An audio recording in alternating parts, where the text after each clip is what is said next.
Welcome to your A to Z guide to the 2023 Bahrain Grand Prix. For the first time in 2023, we're pleased to bring you the complete preview for this weekend's Grand Prix.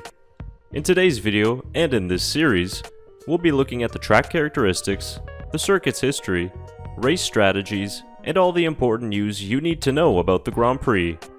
So after a long off-season without Formula 1, let's get straight into your guide to the Bahrain Grand Prix.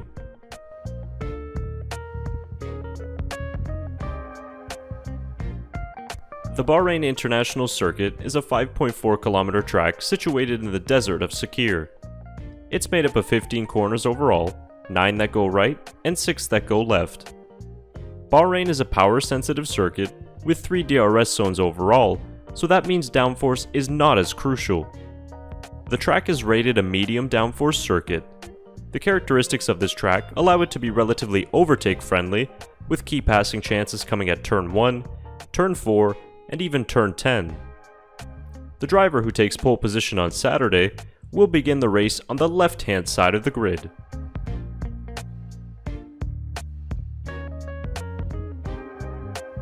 Bahrain entered the Formula 1 calendar for the first time in 2004, and now many years later, the track will host its 19th Bahrain Grand Prix.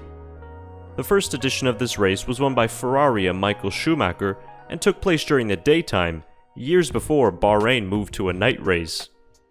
Out of 18 Grand Prix so far, the most successful constructor is Ferrari, who have won 8 times here for 39% of the total wins. Mercedes are not far behind, with 6 wins of their own in the hybrid era, and then you have Red Bull and Renault with 2 victories apiece. Out of the current drivers on the grid, only 3 have won in Bahrain, and that field is led by Lewis Hamilton. The Brit has won 5 races at Sakhir so far, followed by Fernando Alonso, who has won twice, and Charles Leclerc, who took his first victory here in 2022.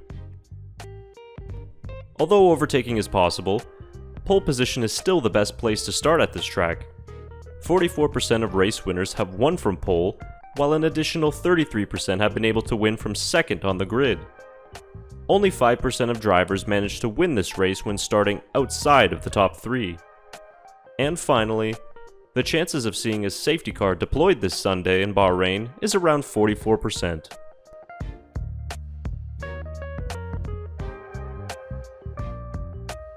The Bahrain International Circuit features some of the most abrasive asphalt of the year, while the track consisting of low to medium speed corners mainly places traction and braking demands on the tires.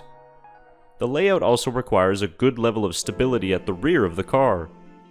With this in mind, tire degradation is huge when deciding the winning strategy in Bahrain, and the undercut is usually quite powerful. In 2022, all drivers but one completed a 3-stop strategy, thanks in large part to the late safety car. Race winner Charles Leclerc stopped 3 times, doing his first 2 stints on the soft compound. A 2-stopper is anticipated for this year's Bahrain Grand Prix, but that can all change on a dime with the unpredictable nature of this race.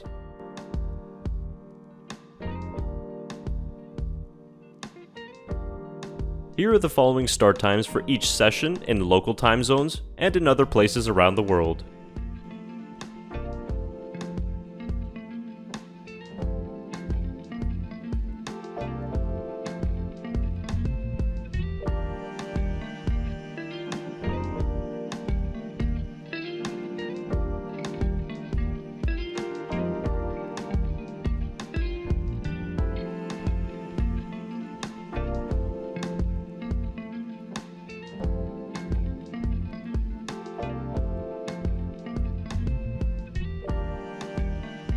Let's start off by looking at the weather forecast for this weekend in Bahrain.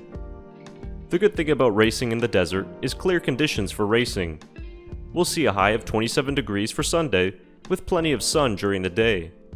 But temperatures will drop for the qualifying and race sessions.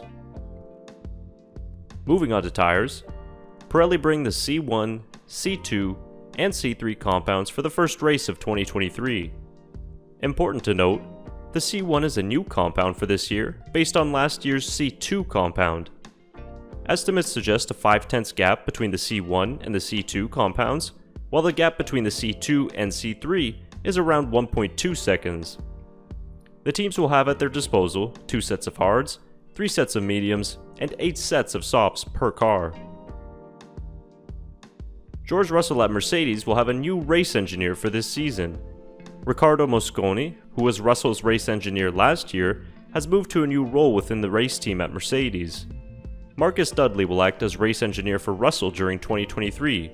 He was previously the team's performance engineer. Reigning Formula 2 champion Felipe Drugovich will drive for Aston Martin this weekend if Lance Stroll is unfit to drive. Following Stroll's preseason injury, Drugovich completed 2 sessions for Aston Martin in testing. We should have a status update for Lance Stroll in the coming days. Here are the rest of your weekend notes for the 2023 Bahrain Grand Prix.